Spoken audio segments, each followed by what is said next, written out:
Hello everyone, I'm back with another strawberry rhubarb recipe. Okay, told you I was going to make a strawberry rhubarb crisp, and I decided that that's what I was going to do this afternoon. So I had a few minutes before I had to, or really like an hour before I had to leave, and I thought I should be able to get this done. So let's get going, because I don't have a lot of time. So this again is going to be a gluten-free recipe. So we are going to be using 1 cup of almond flour, and I like to buy the superfine almond flour when you go to the store, just because I think that it works better in baking, you know, versus the regular almond flour or even like the almond meal. Almond meal is the same as almond flour, except it's got the skins in it too. So you're going to see more brown with that type of an almond flour. It's called almond meal because it's a whole almond. This is just almond flour. It's made from blanched almonds. So it's got a lighter color to it. So that's the one that I like to use. Doesn't matter, they both work the same way, but this one is definitely a lighter color. Okay, and then 2 tablespoons. Oh, you know what? I didn't grab my tablespoons. There we go. All right, totally forgot about that. 2 tablespoons of coconut flour. So adding a couple different types of these gluten-free flours, I think gives it better texture, better flavor. You know, just kind of rounds it out a little bit better, since we're not using regular wheat flour. Okay, and then 2/3 cup of potato starch. Now, once again, you could use a different type of thickener in here, by all means. So I'm going to be using the potato starch today. Just because that's what I have. So we're going to do about 2/3 cup. That just kind of helps bind everything together, keep everything together. Okay, and then we have 1 tablespoon of our maple sugar. So I used that the other day when I made my scones. They were very good. So I've been eating those for breakfast in the morning. Put this over here so I don't spill maple sugar all over. I'll be inviting little critters into my kitchen. Okay, and then you could also use coconut sugar in here if you wanted to. I think maple syrup sugar is a tad sweeter than coconut sugar, so that's kind of why I like using the maple sugar instead of the coconut sugar in a dessert, especially a dessert, because, you know, we're used to having them a little bit sweeter. But this is definitely going to avoid the refined sugars. Still has sugar in it. The maple sugar, the maple syrup, your honey, any of those natural sugars are still sugar. So you still have to watch out for them. You're not going to want to be like using them any way you want, because there's, you know, you have to still watch the amount, is what I'm trying to say, because you can still overdo even with the natural things. So you still have to watch quantities that you use with your natural sugars too. But it is a better option than the refined sugar by far. Okay, and then that's going to be it. Oh, we have to put our butter in here. I have a 1/2 cup of butter, and I like keeping my butter cold. I just feel it does a better job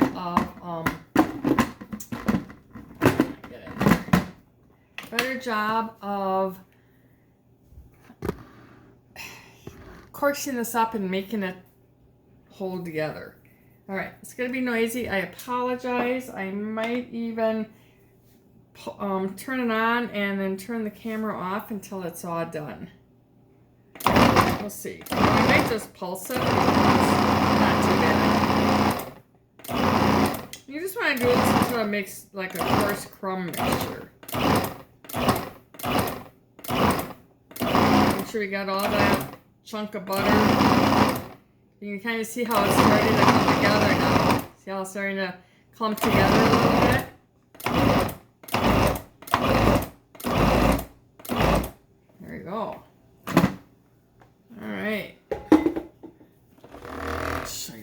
looks like.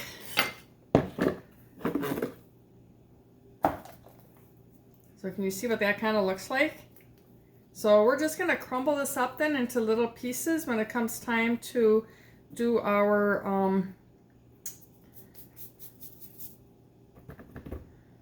oh, I can't think today. Our topping. So there is that. And if you wanted to, you could put this into the refrigerator, which I think I'm going to do because it's a hot day here in Wisconsin today. We have been having a little bit of a heat wave, and it's not as bad as it's been. I mean, it's been in the 90s, and I turned my air conditioner off yesterday because I was sick of air conditioning. Like I said, I'm cooped up all winter long. I don't like being closed up, or not cooped up, but closed up all winter long. I don't like being closed up all summer long too. So if I don't need the air conditioner on, I don't put it on. So I'm going to cover this. I'm going to put this into the refrigerator. It'll just help firm it up a little bit. That butter will start to harden again, and it'll just be easier to work with. So I will be back. I'm going to clean up my mess here, and then I'll be back with the filling.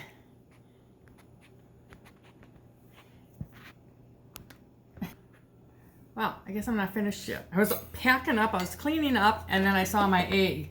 And I thought, I never put my egg in there. So, can I blame it on the heat? Okay, so I'm gonna just use 1 egg yolk. So I'm just gonna take this out of here. And if you get a little bit, don't fret about this. If you wanted to use a whole egg, you definitely could. I just like using the egg yolk. So if you get a little bit of the egg white in there, it's not gonna hurt it at all. So, all right, let's start this again.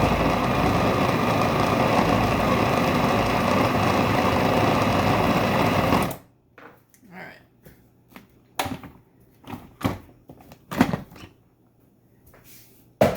Yeah, I was cleaning up my bowls, and all of a sudden I saw the egg, and I was like, oh my gosh, Karen, forgot your egg. So, all right, let's get this. Oh, I got a spoon here. I can use a spoon to scoop this out. So you can see it didn't really make the consistency of this dough any thinner by any means.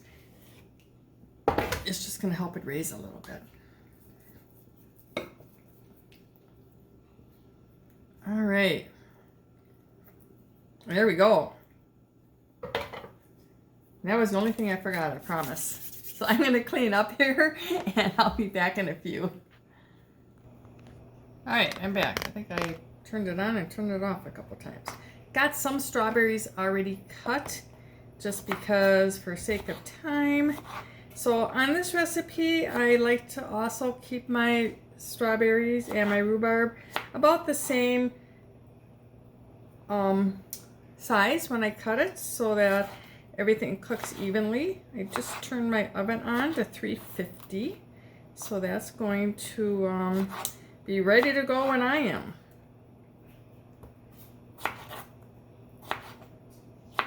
I have just about the right amount of strawberries here too. Oh, you know what? I used my other bowl for my dough, so I'm gonna go grab a bowl because I'm gonna need it.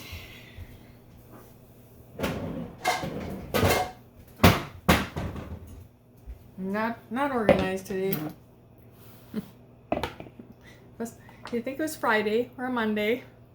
Middle of the week here though. Alright. So this is a heaping 1 cup. So, you know, if I was really going to measure it good, I'd probably say it was a 1 1/4 cups. But, you know, a recipe like this, you really don't have to be real fussy on your measurements. Because what I'm going to do is pour this into my bowl, and then I'm going to look to see, or not my bowl, but my baking dish, once I get it all mixed together, and see what it looks like. If it looks like I'm going to need more, you know, if it doesn't look like it's going to fill the thing up, then I might just cut more strawberries. I have more strawberries, and I got a ton more rhubarb too. So I might be freezing this rhubarb because I think I got a little excited at the farmer's market. And I bought two big bunches. I had them bunched together, all the stalks, and they didn't look like that much, but I've now made my scones, and I've now made my strawberry rhubarb crisp, and I still have one whole bunch that I have not even touched yet. So I'll either have to come up with another rhubarb recipe. You know, strawberry rhubarb jam is awesome, and I love it. Like I said again, though, I like to watch my sugars, so I don't eat a lot of it. But, you know, there is a really good strawberry rhubarb jam that you can make with chia seeds that helps to thicken it without all the sugar. So maybe I should try that. We'll see. Strawberries I don't think are going to last me for another while because they were starting to look like they were going to need to be used up. And plus they weren't organic, so I really don't want to be using them in a lot of things. Alright, well, this is going to be just about perfect too. Got just about the right amount. Again, I like using equal amounts, just like equal sizes, equal amounts of your rhubarb and your strawberry. I think it gives it a good balance. So there is a little heaping of my rhubarb now. And you know what? Looking at this, and I know I have some more strawberries in the refrigerator that need to be used up. I might go wash those up, and I might make a double batch of this I make a bigger pan of it, and it'll still be okay with the crumble. The crumble doesn't matter. So I think that's what I'm gonna do. I'll be back after my clean strawberries. All right, so we got that all ready. We'll see how many we have here, but might as well use these up. So I hope everyone is having a good start to your summer. Like I said, it's finally feeling like summer here. We kind of went up and down there for a while in May. We didn't know if it was summer, winter, fall, or spring. We always had a little bit of everything. And now we're getting our heat and could use some rain. We have gotten some rain. Had a really strange, and I live in a very small town. We had a very strange storm come through here a couple weeks ago, and I think they were just some real bad. I wasn't home. I was actually at a track meet, and so I was an hour and a half away. But part of town got trees down. Hail, rain, you know, high wind, and the other side of town, nothing. It kind of just sat in one spot and did its damage, which was our side of town. Our subdivision got hit pretty hard with the trees down. Luckily, knock on wood, we did not lose any trees. I'm surprised because we normally do in a storm like that, but must have just been coming from the right direction that we didn't, but neighbors all around us did. I mean, like, I think every neighbor around us lost a tree, at least one. So, all right, that's perfect. Oh, look at that. Okay, so another cup of strawberries. And then I'm gonna grab another thing of rhubarb here. We'll get this rhubarb all used up yet.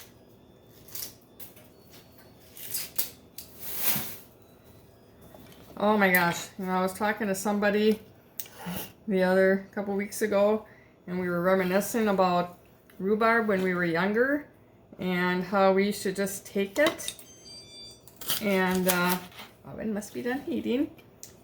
Just took the rhubarb and we would dunk it in the refined white sugar and then just eat it. I mean, that was a snack for us. We would just my mom would give us a bowl of white sugar. We'd take the rhubarb, we'd dunk it in there, and we'd chomp away. You know, it was one of those things that before we knew how bad white sugar was for us. So now I suppose you could do it with the maple syrup sugar. But like I said, it's still a sugar. You still have to watch it. So it's still going to, still has calories. It still has, you know, other factors to it. So, you know, it may not cause all the inflammation like regular sugar does, but don't go overboard on it. That's what I'm trying to say. It's not a free ticket to have as much as you want. Okay. All right, this is going to be much better. I can tell already. All right. All right, so nice big bowl of strawberry rhubarb now. Now I am going to add a little bit of maple syrup to this, so that's going to give it some nice sweetness. And then, you know what else I'm going to do, because I kind of mentioned that earlier.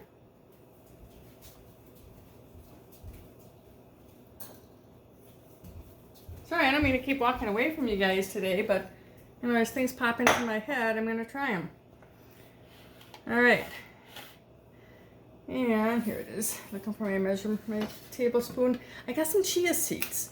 Because like I said, that'll help thicken your jams when you make it. You know, I've seen recipes out there for making strawberry jam with chia seeds.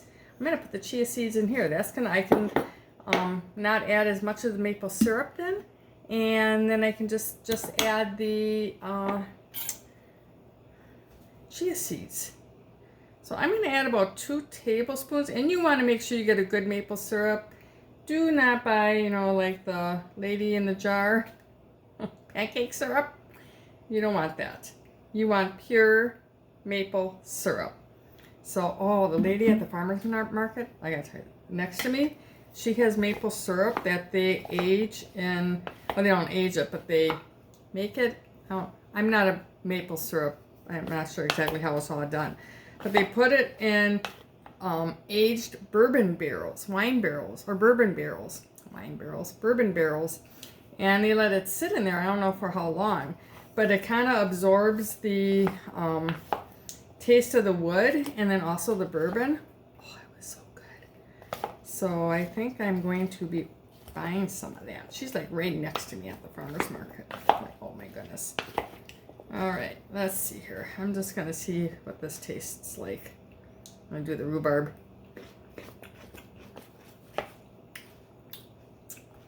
Okay. I'm going to add one more. It didn't look like it was coated real well, so. So, 3 tablespoons of, I have to remember that I did add more strawberries and rhubarb to this, so I'm probably going to need to add more sugar or maple syrup to it. All right, where's my dish? I had to move that over there because I didn't have any room. So I just have a regular baking dish here, and I don't know how many of these chia seeds to put in. I think I'm going to do a tablespoon.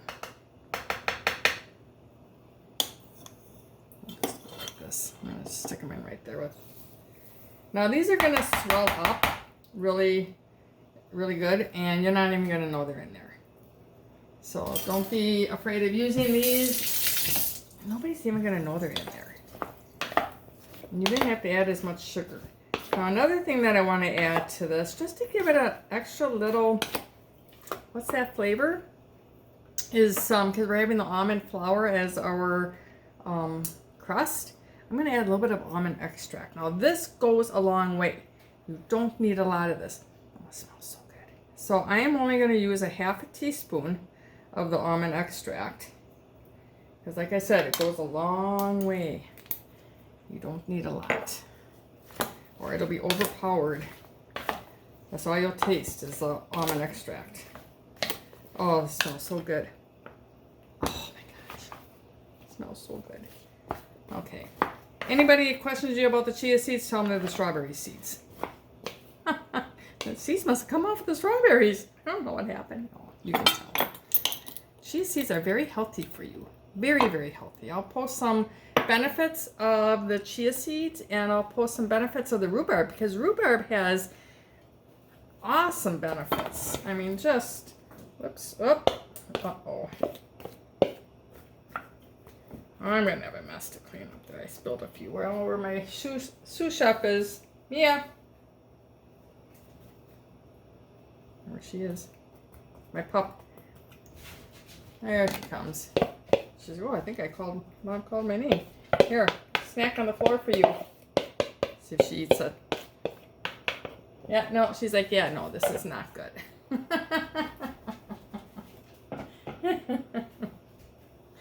Oh, I never know what she's going to eat. Sometimes she eats the strangest things that I don't think she will eat. And then other times things I think she will eat, she won't. So, pick this up before I step on them and make more of a mess. I thought she might like that strawberry. All right, I'm going to get my dough out of the refrigerator. But isn't this pretty? Look how pretty that dish is. Pretty, pretty, pretty. All right. So what I'm going to do now, I'm just going to crumble. This is why it's called a crumble. I'm just going to crumble this up on top of the... It doesn't have a crust at all. So when this is all said and done, you could serve this over ice cream. You could. I mean, this might be the way we have it tonight. You could serve it over just about anything. You would eat it plain. Eat it over some yogurt would be great. And that would be really good. And then, so I might even do that for like breakfast tomorrow morning. You could make like, if you didn't want to do the crumble, I'm just giving you ideas here. If you didn't want to do the crumble and you just wanted to do the strawberry rhubarb, mixture, you could bake it like just without the crumble. Then you could layer it into some parfait glasses with some yogurt and make like a parfait, breakfast parfait. You can make a chia pudding. I'm giving you all kinds of options here for this dish. You can make some chia pudding. There's recipes all over the internet for chia pudding. It's so easy. All you have to do is take your milk. What other kind of milk? I use nut milk, so my almond milk I would use, and I would throw some, probably I'd say maybe a cup of almond milk, and then probably 1/4 of a cup of chia seeds. Stir that together. You might want to add a little bit of sweetener to it. I usually add protein powder to mine. So that's what I normally do. And stir it up, put it in the refrigerator, and then you're gonna want to stir it up again. And I usually like to go in there once or twice and give it a good stir, just because the chia seeds sometimes sink to the bottom as they swell up, and then you'll have a big clump of them on the bottom. But you could layer the chia pudding with this. It'd be wonderful. But like I said, you could eat this just by itself. It'd be a good breakfast in the morning. There's nothing in here that's bad for you for breakfast. Maybe a little bit maple syrup, but you know, I mean, if you were gonna have pancakes, you'd have maple syrup anyways, right? And there's not that much maple syrup. What did I put in there? 3 tablespoons for this whole dish. You're not gonna eat this whole dish. So somebody in my family would probably eat this whole dish, but I wouldn't eat the whole dish. All right, this is gonna be just perfect. It's got a lot of crumble on here. All right, I probably could have used a little bit bigger, like a 9 by 13 can, because I used extra fruit, but this will be good. It'll be fine. It'll just be, all right, perfect. So there is our crumble. I'm gonna put it in the oven and I'm gonna bake it for probably, I'm gonna check it at about 20 minutes. It usually takes about a half hour, but I just never know. Sometimes things cook faster than others. So usually 10 minutes before what I, expect it to be done, I will check it. So, but it could take up to 30 minutes. So 350 degrees, and you're gonna have a wonderful dessert tonight. Talk to you later. Plus all those other uses I gave you. Talk to you later.